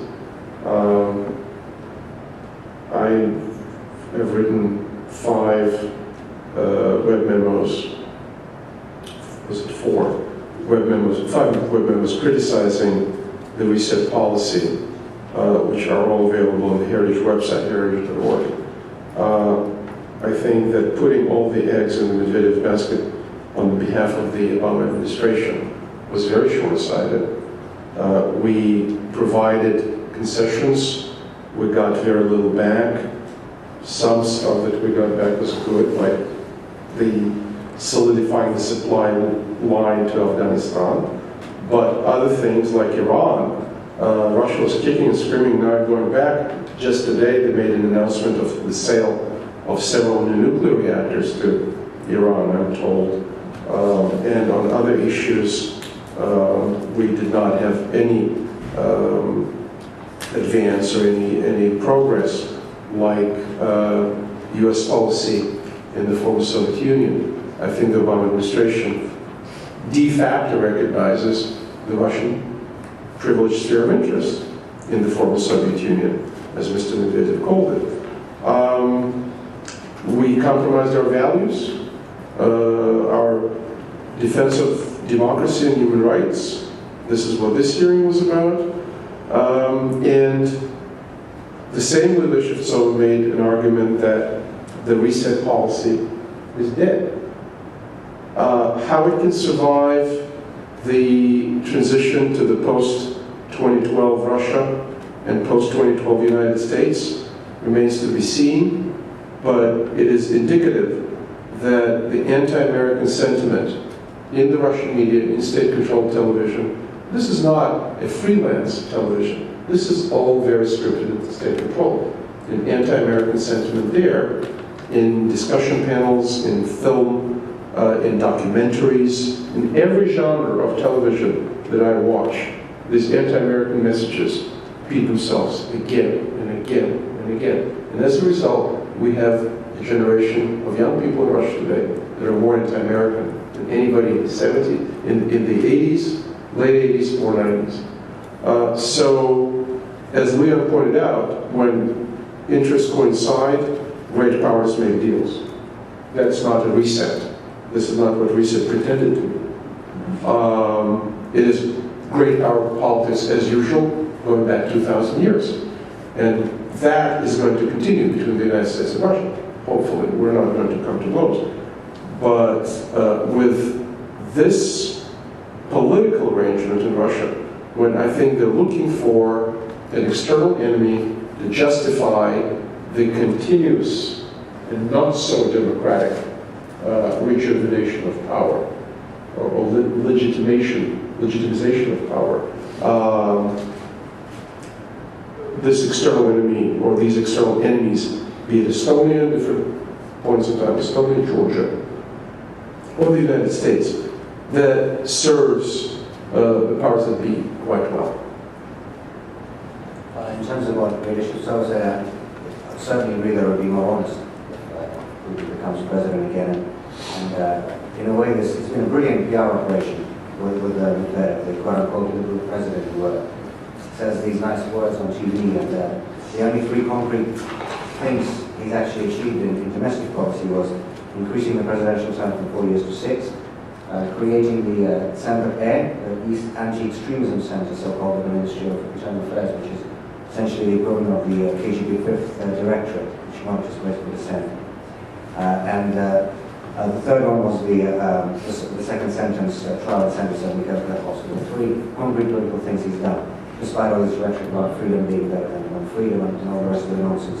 So it'd be certainly more honest. It would certainly take the cover off from the eyes of a still amazingly significant part of Russia's kind of liberal establishment that still hopes for some change from above, instead of being more actively involved in the opposition and civil society. So in this way, in this sense, it would actually be in some way helpful for the self-organization of pro-democracy forces in Russia if Putin drops a pretense and comes back to the Kremlin next May.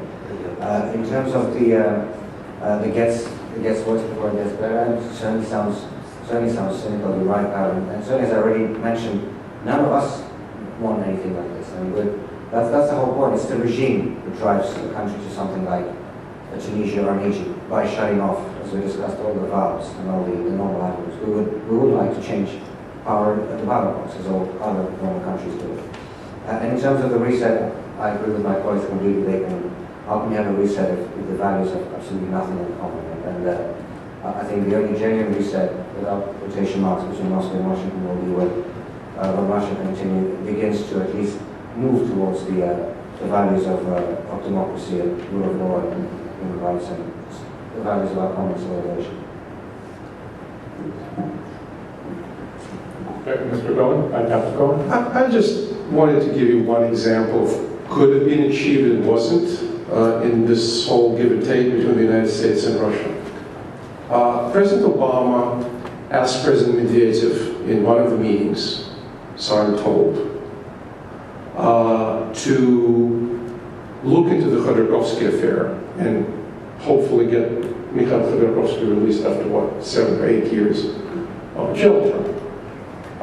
The answer was from Mr. Medvedev, I hear you, and the American counterparts were led to understand that something will be done. Something was done.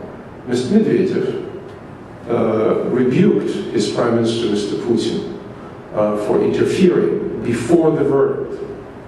And when Putin on national television said that Khodorkovsky has to sit in jail, blah, blah, blah, and said that this was inappropriate, that the executive branch should not interfere into the ongoing judicial procedure. And then, after Khodorkovsky, regardless, was sentenced to a lengthy jail prison, Medvedev came out publicly and said, and I'm paraphrasing, that he does not represent a public menace or a threat to public order.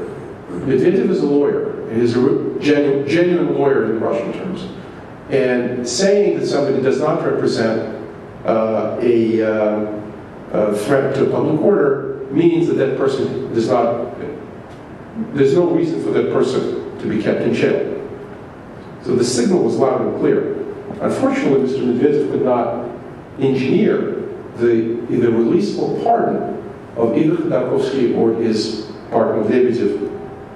And this is just an example how limited the reset was and is and will be if the United States interfering in one high-profile case cannot bring about what administrations from Ronald Reagan on managed to do vis-a-vis the Soviet Union. get somebody released. You mentioned Vladimir Bukovsky. Bukovsky was released by the Soviets in an exchange for, I believe, a spy or communist. Yeah, for Chilean communist leader Luis Carvalho. So this is a limit. This is how limited that thing is. We are going to have to wrap up quickly. Oh, I'm sorry, we cut it off. I think it was an excellent discussion. Thanks to all of the panelists. We have a lot to report to the chairman and co-chairman, our commissioners. I'm sure the commission will be making itself heard as we move forward in the cycle of the next two Russian elections. With that, on behalf of the chairman, I'd like to thank our panel for the excellent, intelligent discussion. Kyle, Parker, and Pastor Shapiro for organizing the panel, and you for coming today. Thank you.